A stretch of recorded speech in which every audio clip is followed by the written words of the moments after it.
नमस्कार साथियों, श्रीमद् भागवत गीता सिर्फ एक धर्म के लिए नहीं है, बल्कि इसे धरती के हर इंसान को पढ़ना और समझना चाहिए ताकि वो अपनी जिंदगी में सुख, शांति और सफलता को प्राप्त कर सके। कहा जाता है कि जिस घर में गीता का पाठ हर रोज पढ़ा जाता है या सुना जाता है, उस घर में भगवान श्री कृष्ण आते रहते हैं। दोस्तों, श्रीमद् भागवत गीता एकमात्र ऐसा ग्रंथ है जो मनुष्य को जीने का सही तरीका बताती है। गीता जीवन में धर्म, कर्म और प्रेम का पाठ पढ़ाती है। श्रीमद् भागवत गीता का ज्ञान मानव जीवन और जीवन के बाद का जीवन दोनों के लिए उपयोगी माना गया है। गीता संपूर्ण जीवन दर्शन है और इसका अनुसरण करने वाला व्यक्ति सर्वश्रेष्ठ होता है। भागवत गीता में कुल 18 अध्याय है और 700 श्लोक है, जिसे सभी के लिए पढ़ पाना थोड़ा मुश्किल है। इसीलिए आज के इस बेहद ही खास वीडियो में हम संपूर्ण गीता सार के बारे में बात करने वाले हैं, जिन्हें जानकर आप श्रीमद् भागवत गीता का सही मतलब समझ पाएंगे। इसलिए इन विचारों को आप हर रोज रात में सोने से पहले सुने। तो चलिए अब देर नहीं करते हुए वीडियो शुरू करते हैं। मित्रों, भगवान श्री कृष्ण कहते हैं, 4 वेदों का अर्थ नहीं भी जानो तो कोई बात नहीं, लेकिन समझदारी, जवाबदारी, वफादारी और ईमानदारी, इन 4 शब्दों का मर्म जान लो तो भी जीवन सार्थक हो जाएगा। भगवान श्री कृष्ण अर्जुन को उपदेश देते हुए कहते हैं कि हे अर्जुन, क्यों व्यर्थ चिंता करते हो, किससे व्यर्थ धरते हो, कौन तुम्हें मार सकता है? यह आत्मा अजर अमर है, आत्मा न तो मरता है और न ही जन्म लेता है, क्योंकि आत्मा अजन्मा, नित्य, सनातन और पुरातन है। शरीर के मारे जाने पर भी यह नहीं मरता। दोस्तों, जिस प्रकार मनुष्य अपने पुराने वस्त्रों को त्याग कर नए वस्त्र धारण करता है, ठीक उसी प्रकार आत्मा पुराने व्यर्थ शरीर को त्याग कर नए शरीर को धारण करती है। आत्मा को शस्त्र काट नहीं सकते और ना अग्नि इसे जला सकती है, जल इसे गीला नहीं कर सकता और ना ही वायु इसे सुखा सकती है। यह प्रकृति का नियम है। इस सत्य को स्वीकार करके भयमुक्त होकर आज में जीना चाहिए। ज्ञानी व्यक्ति ना तो मरने वाले का शोक करते हैं और ना ही उनका शोक करते हैं जो अभी जिंदा है, क्योंकि वो जानते हैं जो मर गया वो फिर से जन्म लेगा और जो जिंदा है वो एक दिन जरूर मरेगा। परंतु फिर भी अगर तुम इस आत्मा को सदा जन्म लेने वाला और सदा मरने वाला समझता है, तो भी हे महाभाव, तू इस प्रकार का शोक करने के योग्य नहीं है, क्योंकि इस मान्यता के अनुसार जन्मे हुए की मृत्यु निश्चित है और मरे हुए का जन्म लेना भी निश्चित है। हे अर्जुन, अपने धर्म से भागकर तू भय मत कर, क्योंकि एक क्षत्रिय के लिए धर्मयुक्त योद्धा से बढ़कर दूसरा कोई कल्याणकारी कर्तव्य नहीं है। हे पार्थ, अपने आप प्राप्त हुए और खुले हुए स्वर्ग के द्वार रूपी इस प्रकार के योद्धा को भाग्यवान क्षत्रिय लोग ही पाते हैं। किंतु अगर तुम इस धर्मायुक्त योद्धा को नहीं करेगा तो स्वधर्म और कीर्ति को खोकर पाप को प्राप्त होगा तथा युगों युगों तक तुम्हारे अपकीर्ति की चर्चा होगी। सम्मानित पुरुष के लिए अपकीर्ति मौत से भी बढ़कर है। या तो तुम युद्ध में मारा जाएगा और स्वर्ग को प्राप्त होगा, या तो संग्राम में जीतकर पृथ्वी का राज्य भोगेगा। इस कारण है अर्जुन, कोट और युद्ध कर हर जीत, लाभ, हानि और सुख दुख को समान समझकर युद्ध के लिए तैयार हो जा। मित्रों, इस प्रकार युद्ध करने से तू पाप को नहीं प्राप्त होगा और यही तुम्हारा सबसे बड़ा धर्म और कर्म है। कर्म पर ज्ञान देते हुए भगवान श्री कृष्ण कहते हैं कि हे अर्जुन, कर्म करो लेकिन फल की इच्छा मत रखो। अपने संपूर्ण कर्मों को भगवान को समर्पित करके करो। जो मनुष्य इस प्रकार से कर्म करता है वह कर्मयोगी कहलाता है। कर्मयोगी की स्थिति इस संसार में एक दाता के समान है और वह कुछ पाने की कभी चिंता नहीं करता। वह जानता है कि वह दे रहा है और बदले में कुछ मांगता नहीं, और इसीलिए वह दुख के चंगुल में नहीं पड़ता। कर्मयोगी कर्म का त्याग नहीं करता है, वह केवल कर्म फल का त्याग करता है और कर्म जनित दुखों से मुक्त हो जाता है। कर्म फल का त्याग कर धर्मनिरपेक्ष कार्य का संपादन भी पूजा के समान हो जाता है। संसार का कोई कार्य ब्रह्मों से अलग नहीं है, इसलिए कार्य की प्रकृति कोई भी हो, निष्काम कर्म सदा ईश्वर को ही समर्पित हो जाता है। पुनर्जन्म का कारण वासनाओं या अतिरिक्त कामनाओं का संचय है। कर्मयोगी कर्मफल के चक्कर में ही नहीं पड़ता, आठ वासनाओं का संचय भी नहीं होता। इस प्रकार कर्मयोगी पुनर्जन्म के बंधन से भी मुक्त हो जाता है। कर्मयोग हमारे आत्मज्ञान को जागृत करता है। इसके बाद हम न केवल अपने वर्तमान जीवन के उद्देश्यों को बल्कि जीवन के बाद की अपनी गति का पूर्वाभास प्राप्त कर सकते हैं। इस योग में कर्म के द्वारा ईश्वर की प्राप्ति की जाती है। दोस्तों, श्रीमद् भगवद गीता में कर्मयोग को सर्वश्रेष्ठ माना गया है। गृहस्थ और कर्मठ व्यक्ति के लिए यह योग अधिक उपयुक्त है। कर्मयोग का कभी नाश नहीं होता। इसके संस्कार साधक के अंतःकरण में स्थित हो जाते हैं और वे साधक को दूसरे जन्म में पुनः साधन में लगा देते हैं। निष्काम भाव से किए गए कर्मों का विपरीत परिणाम भी नहीं होता है और ऐसा साधक भगवान को प्राप्त हो जाता है। श्री भगवान कहते हैं कि आसक्ति रहित कर्म वेदों से भी बढ़कर है। वेद भी सिर्फ 3 गुणों में समाप्त हो जाते हैं। उससे आगे वह भी नहीं जानते। उससे आगे है कर्मयोग। श्री भगवान का कहना है कि कर्म करो लेकिन उससे आसक्ति मत रखो। बेहद बड़े जलाशय के प्राप्त हो जाने पर छोटे जलाशय में मनुष्य का जितना प्रयोजन रहता है, उसी तरह से जिसने ब्रह्मतत्व को समझ लिया तब उसके लिए वेदों की कोई आवश्यकता नहीं रह जाती है। भगवान श्री कृष्ण कहते हैं, श्रेष्ठ पुरुष जैसा आचरण करता है, अन्य पुरुष भी वैसा ही आचरण करते हैं।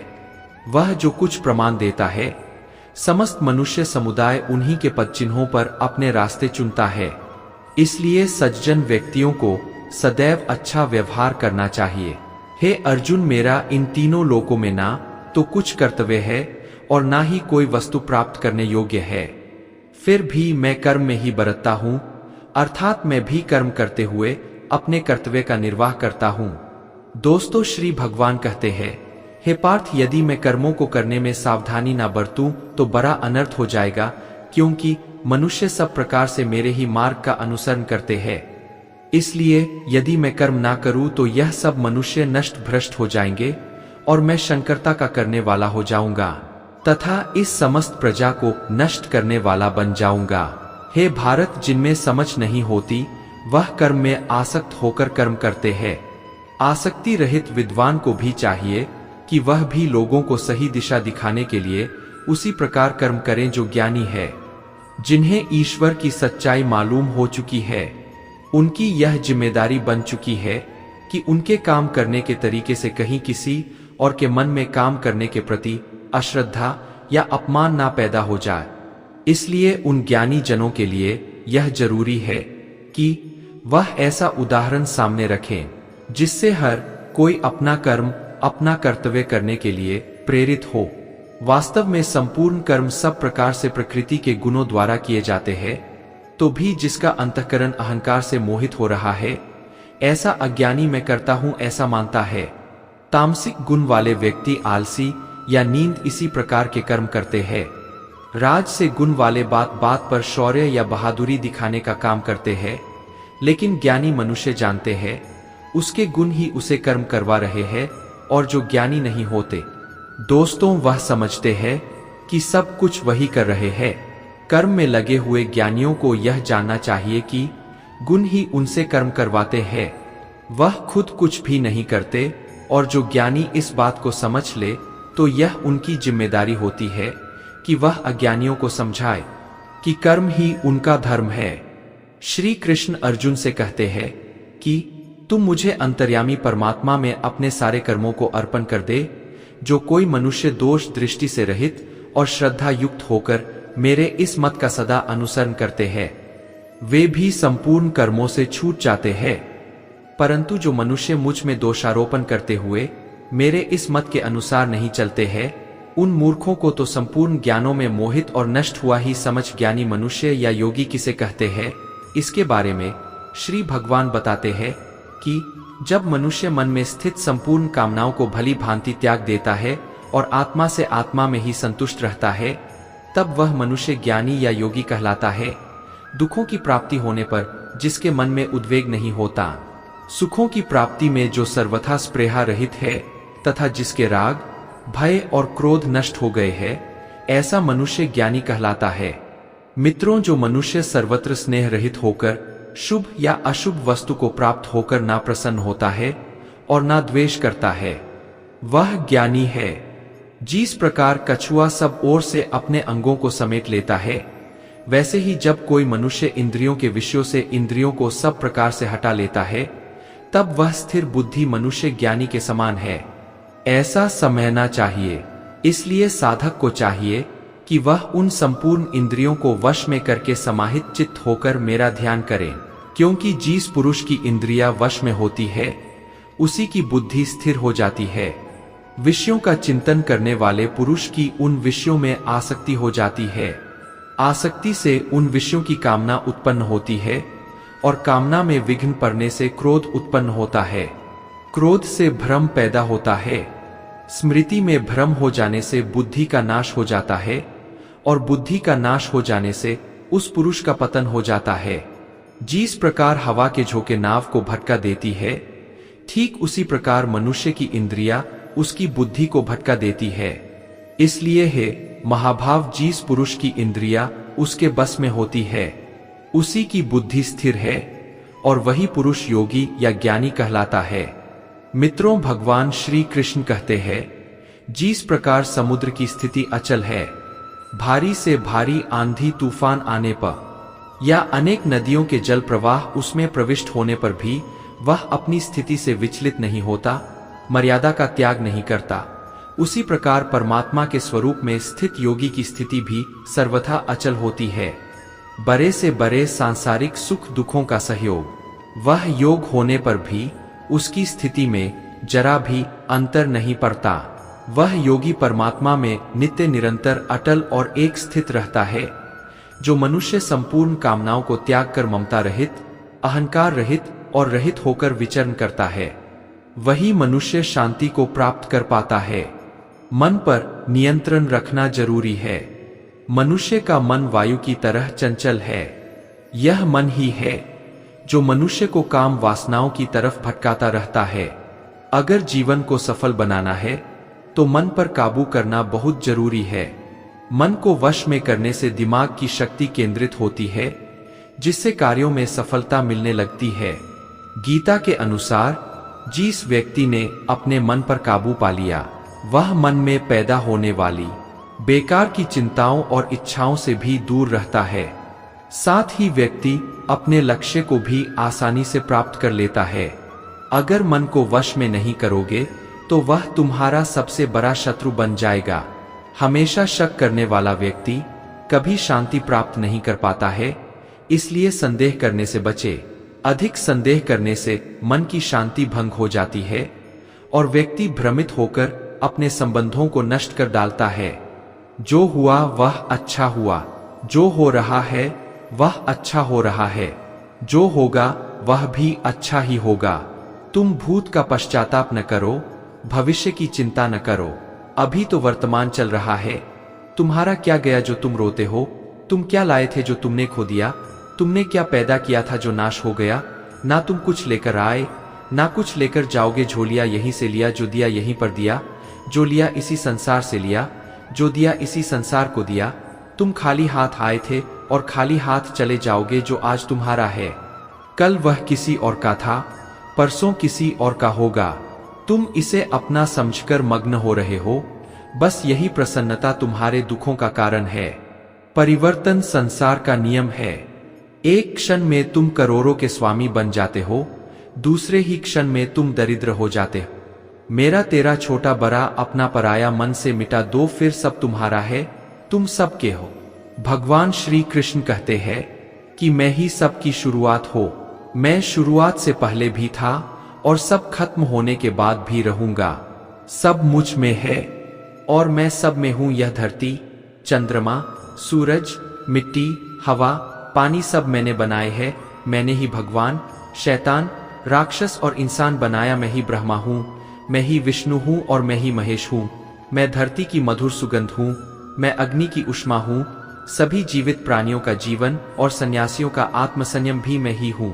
मैं ही सबका पालन पोषण करता हूं और मैं ही सबका विनाश करता हूं।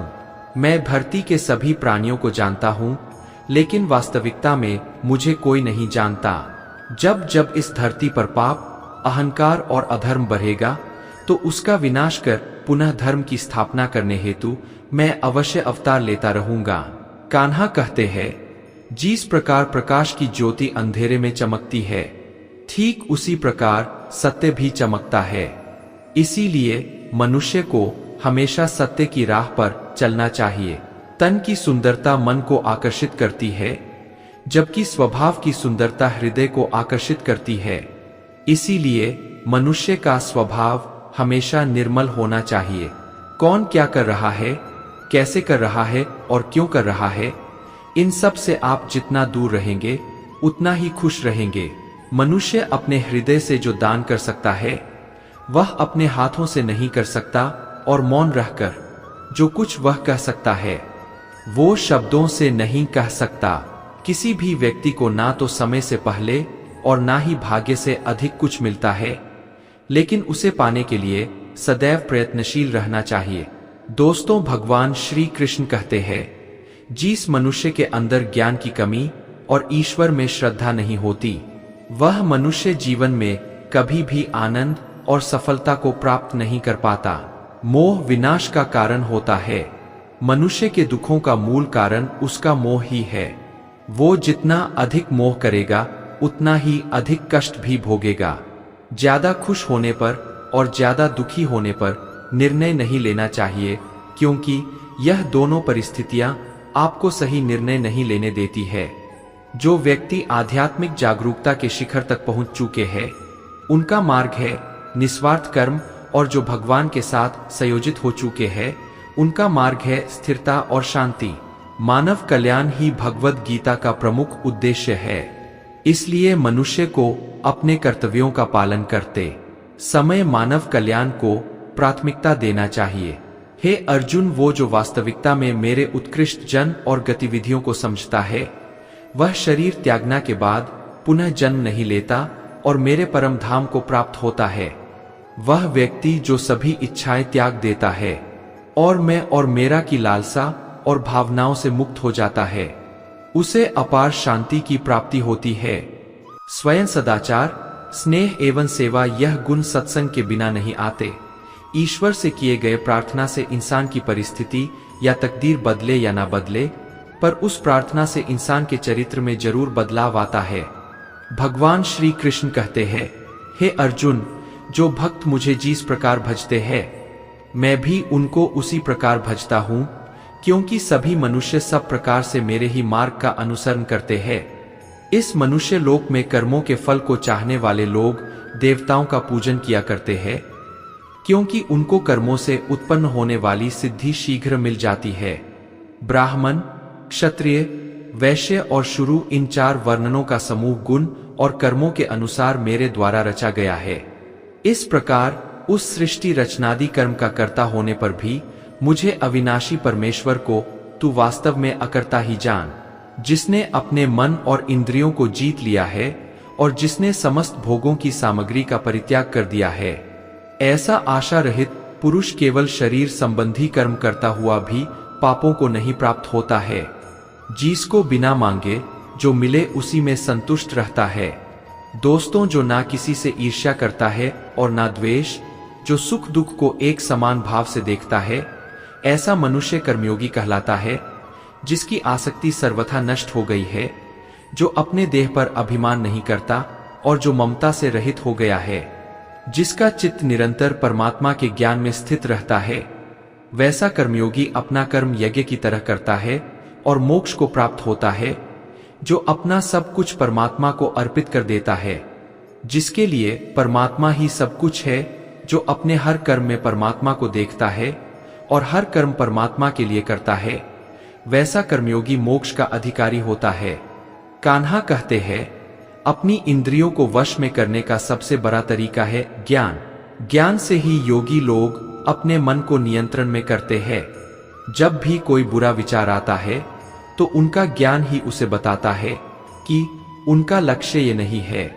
मित्रों, भगवान श्री कृष्ण कहते हैं, यदि कोई मनुष्य सब पापियों से भी अधिक पाप करने वाला है, तो भी वह ज्ञान रूपी नाव द्वारा परमात्मा की भक्ति करके पाप रूपी समुद्र से तर जाता है, क्योंकि जिस प्रकार प्रज्वलित अग्नि ईंधनों को भस्ममय कर देता है, वैसे ही ज्ञान रूप अग्नि संपूर्ण कर्मों को भस्ममय कर देता है और मनुष्य परमात्मा को प्राप्त हो जाता है।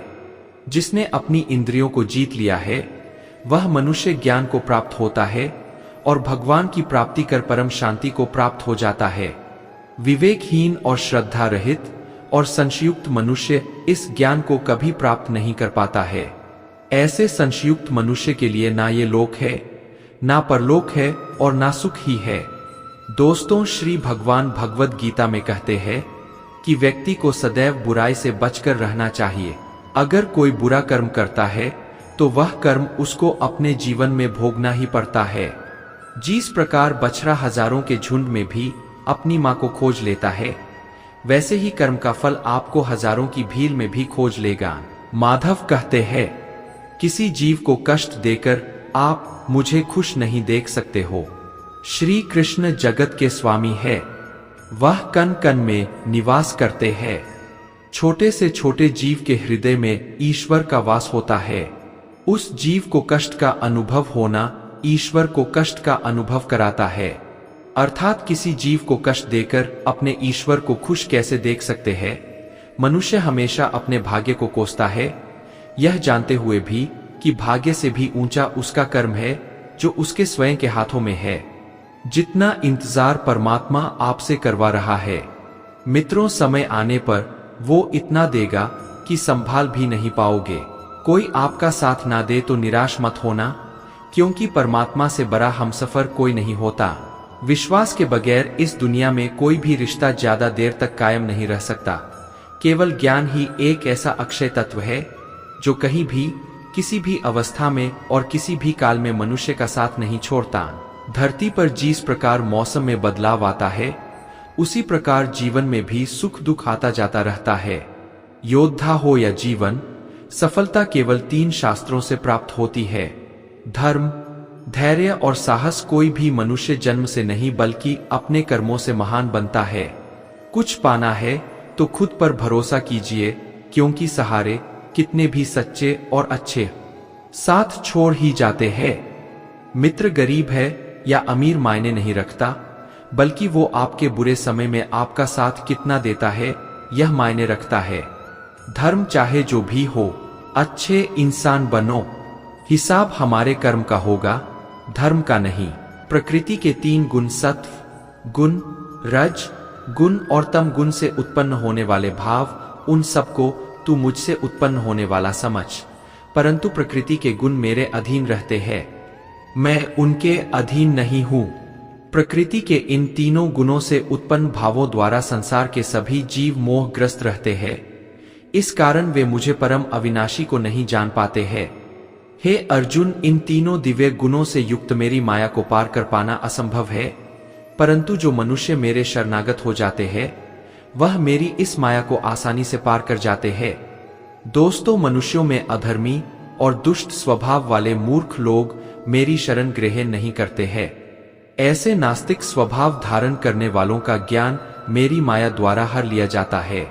बुद्धिहीन मनुष्य मुझे अप्रकट परमात्मा को मनुष्य की तरह जन्म लेने वाला समझते हैं, इसलिए वह मेरे सर्वश्रेष्ठ अविनाशी स्वरूप के परम प्रभाव को नहीं समझ पाते हैं। मैं सभी के लिए प्रकट नहीं हूं, क्योंकि मैं अपनी योग माया द्वारा आच्छादित रहता हूं।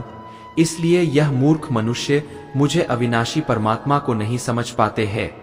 जो मनुष्य जीवन के अंत समय में मेरा ही स्मरण करता हुआ शारीरिक बंधन से मुक्त होता है, वह मेरे ही भाव को अर्थात मुझको ही प्राप्त होता है। इसमें कुछ भी संदेह नहीं है। हे कुंती पुत्र, मनुष्य अंत समय में जिस भाव का स्मरण करता हुआ शरीर का त्याग करता है, वह उसी भाव को ही प्राप्त होता है जिस भाव का जीवन में निरंतर स्मरण किया है।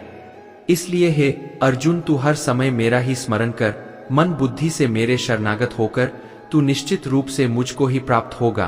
हे प्रीथा पुत्र, जो मनुष्य बिना विचलित हुए अपनी चेतना अर्थात आत्मा से योग में स्थित होने का अभ्यास करता है, वह निरंतर चिंतन करता हुआ उस दिव्य परमात्मा को ही प्राप्त होता है।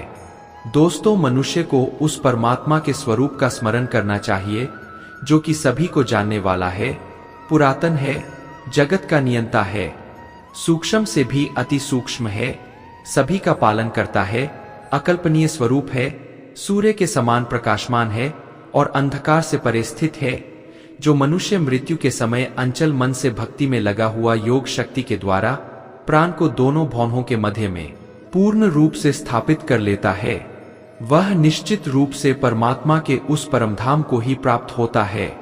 हे प्रथापुत्र अर्जुन, जो मनुष्य मेरे अतिरिक्त अन्य किसी का मन से चिंतन नहीं करता है और सदैव नियमित रूप से मेरा ही स्मरण करता है, उस नियमित रूप से मेरी भक्ति में स्थित भक्त के लिए सरलता से प्राप्त हो जाता हूँ। मुझे प्राप्त करके उस मनुष्य का इस दुख रूपी अस्तित्व रहित क्षणभंगुर संसार में पुनर्जन्म कभी नहीं होता है, बल्कि वह महात्मा परम सिद्धि को प्राप्त करके मेरे परम धाम को प्राप्त होता है। हे अर्जुन, इस ब्रह्मांड में निम्नलोक से ब्रह्मलोक तक के सभी लोकों में सभी जीव जन्म मृत्यु को प्राप्त होते रहते हैं, किंतु हे कुंती पुत्र अर्जुन, मुझे प्राप्त करके मनुष्य का पुनर्जन्म कभी नहीं होता है।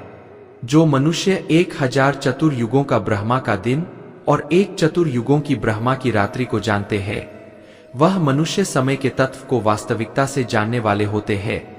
ब्रह्मा के दिन की शुरुआत में सभी जीव उस अव्यक्त से प्रकट होते हैं और रात्रि की शुरुआत में पुनः अव्यक्त में ही विलीन हो जाते हैं। उस अव्यक्त को ही ब्रह्मा के नाम से जाना जाता है। हे प्रथापुत्र, वहीं यह समस्त जीवों का समूह बार बार उत्पन्न और विलीन होता रहता है। ब्रह्मा की रात्रि के आने पर विलीन हो जाता है और दिन के आने पर अपने आप प्रकट हो जाता है, लेकिन उस अव्यक्त ब्रह्मा के अतिरिक्त शाश्वत परम अव्यक्त पर ब्रह्मा है। वह पर ब्रह्मा सभी जीवों के नाश होने पर भी कभी नष्ट नहीं होता है, जिसे वेदों में अव्यक्त अविनाशी के नाम से कहा गया है, उसी को परम गति कहा जाता है। जिसको प्राप्त करके मनुष्य कभी वापस नहीं आता है, वही मेरा परमधाम है। हे कुंती पुत्र, कल्प के अंत में सभी प्राणी मेरी प्रकृति में प्रवेश करके विलीन हो जाते हैं और अगले कल्प के आरंभ में उनको अपनी इच्छा शक्ति से मैं फिर उत्पन्न करता हूँ। 84 योनियों में सभी प्राणी अपनी इच्छा शक्ति के कारण बार बार मेरी इच्छा शक्ति से विलीन और उत्पन्न होते रहते हैं। यह सभी पूर्ण रूप से खुद ही मेरी इच्छा शक्ति के अधीन होते हैं, अर्थात मेरी प्रकृति के अधीन होते हैं। हे धनंजय, ये सभी कर्म मुझे बांध नहीं पाते हैं, क्योंकि मैं उन कार्यों में बिना किसी फल की इच्छा से उदासीन भाव में स्थित रहता हूँ। हे कुंती पुत्र, मेरी अधीनता में मेरी अपराध शक्ति सभी चर तथा अचर जीव उत्पन्न और विनिष्ट करती रहती है। इसी कारण से यह संसार परिवर्तनशील है। मूर्ख मनुष्य मुझे अपने ही समान जन्म मृत्यु को प्राप्त होने वाला समझते हैं, इसलिए वह सभी मनुष्य जीव आत्माओं का परम ईश्वर वाले मेरे स्वभाव को नहीं समझ पाते हैं। ऐसे मनुष्य कभी ना पूर्ण होने वाली आशा में, कभी ना पूर्ण होने वाले कर्मों में और कभी ना प्राप्त होने वाले ज्ञान में मोहग्रस्त होकर मेरी मोहने वाली भौतिक प्रकृति की ओर आकृष्ट होकर निश्चित रूप से राक्षसी प्रवृत्ति और आसुरी स्वभाव धारण किए रहते हैं। हे प्रीता पुत्र, मोह से मुक्त हुए महापुरुष देवीय स्वभाव को धारण करके मेरी शरण ग्रहण करते हैं और मुझको सभी जीव आत्माओं का उद्गम जानकर अन्य भाव से मुझे अविनाशी का स्मरण करते हैं। ऐसे महापुरुष दृढ़ संकल्प से प्रयत्न करके निरंतर मेरे नाम और महिमा का गुणगान करते हैं और सदैव मेरी भक्ति में स्थिर होकर मुझे बार बार प्रणाम करते हुए मेरी पूजा करते हैं। कुछ मनुष्य ज्ञान के अनुशीलन द्वारा यज्ञ करके, कुछ मनुष्य मुझे एक ही तत्व जानकर, कुछ मनुष्य अलग अलग तत्व जानकर अनेक विधियों से निश्चित रूप से मेरे विश्व स्वरूप की ही पूजा करते हैं। हे अर्जुन, मैं ही वैदिक कर्मकांड को करने वाला हूँ, मैं ही यज्ञ हूँ, मैं ही पितरों को दिए जाने वाला तर्पण हूँ, मैं ही जड़ी बूटी रूप में औषधि हूँ, मैं ही मंत्र हूँ, मैं ही घृत हूँ, मैं ही अग्नि हूँ और मैं ही हवन में दी जाने वाली आहुति हूँ। इस संपूर्ण ब्रह्मांड का मैं ही पालन करने वाला पिता हूँ, मैं ही उत्पन्न करने वाली माता हूँ, मैं ही मूल स्रोत दाता हूँ, मैं ही इसे धारण करने वाला हूँ, मैं ही पवित्र करने वाला ओंकार शब्द से जानने योग्य हूँ। मैं ही ऋग्वेद, सामवेद और यजुर्वेद हूँ। मैं ही सभी प्राप्त होने वाला परम लक्ष्य हूँ। मैं ही सभी का भरण पोषण करने वाला हूँ। मैं ही सभी का स्वामी हूँ। मैं ही सभी के अच्छे बुरे कर्मों को देखने वाला हूँ। मैं ही सभी का परम धाम हूँ। मैं ही सभी की शरण स्थली हो। मैं ही सभी से प्रेम करने वाला घनिष्ठ मित्र हूँ। मैं ही सृष्टि को उत्पन्न करने वाला हूँ। मैं ही सृष्टि का सहार करने वाला हूँ। मैं ही सभी का स्थिर आधार हो। मैं ही सभी को आश्रय देने वाला हूँ और मैं ही सभी का अविनाशी कारण हूँ। हे अर्जुन, मैं ही सूर्य रूप में तपकर जल को भाप रूप में रोककर बारिश रूप में उत्पन्न होता हूँ। मैं ही निश्चित रूप से अमर तत्व हूँ। मैं ही मृत तत्व हूँ। मैं ही सत्यारूप में तत्व हूँ और मैं ही असत्य रूप में पदार्थ हूँ। दोस्तों, जो मनुष्य तीनों वेदों के अनुसार यज्ञों के द्वारा मेरी पूजा करके सभी पापों से पवित्र होकर स्वर्ग लोकों की प्राप्ति के लिए प्रार्थना करते हैं, वह मनुष्य अपने पुण्यों के फलस्वरूप इंद्रलोक में जन्म को प्राप्त होकर स्वर्ग में देवी देवताओं वाले सुखों को भोगते हैं। वह जीवात्मा उस विशाल स्वर्ग लोक के सुखों का भोग करके पुण्य फलों के समाप्त होने पर इस मृत्युलोक में पुनः जन्म को प्राप्त होते हैं। इस प्रकार तीनों वेदों के सिद्धांतों का पालन करके सांसारिक सुख की कामना वाले मनुष्य बार बार जन्म और मृत्यु को प्राप्त होते रहते हैं। जो मनुष्य एकमात्र मुझे लक्ष्य मानकर अन्य भाव से मेरा ही स्मरण करते हुए कर्तव्य कर्म द्वारा पूजा करते हैं, जो सदैव निरंतर मेरी भक्ति में लीन रहता है, उस मनुष्य की सभी आवश्यकताओं और सुरक्षा की जिम्मेदारी मैं स्वयं निभाता हूँ। मेरे ऐश्वर्य के प्रभाव को न तो कोई देवतागण जानते हैं और न ही कोई महान ऋषिगण ही जानते हैं, क्योंकि मैं ही सभी प्रकार से देवताओं और महर्षियों को उत्पन्न करने वाला हूँ। मित्रों, जो मनुष्य मुझे जन्म मृत्यु रहित, आदि अंत रहित और सभी लोकों का महान ईश्वरीय रूप को जान जाता है, वह मृत्यु को प्राप्त होने वाला मनुष्य मोह से मुक्त होकर सभी पापों से मुक्त हो जाता है। हे अर्जुन, संशय को मिटाने वाली बुद्धि, मोह से मुक्ति दिलाने वाला ज्ञान, क्षमा का भाव, सत्य का आचरण, इंद्रियों का नियंत्रण, मन की स्थिरता, सुख दुख की अनुभूति, जन्म मृत्यु का कारण भय, अभय की चिंता, अहिंसा का भाव, समानता का भाव, संतुष्ट होने का स्वभाव, तपस्या की शक्ति, दानशीलता का भाव और यश अपयश की प्राप्ति में जो भी कारण होते हैं, यह सभी मनुष्यों के अनेकों प्रकार के भाव मुझसे ही उत्पन्न होते हैं। सातों महान ऋषि और उनसे भी पहले उत्पन्न होने वाले चारों संकादी कुमारों तथा स्वयंभू मनु आदि, ये सभी मेरे मन की इच्छा शक्ति से उत्पन्न हुए हैं। संसार के सभी लोकों के समस्त जीव इन्हीं की ही संतानें हैं। जो मनुष्य मेरी इस विशेष ऐश्वर्यपूर्ण योग शक्ति को तत्व सहित जानता है, वह स्थिर मन से मेरी भक्ति में स्थित हो जाता है।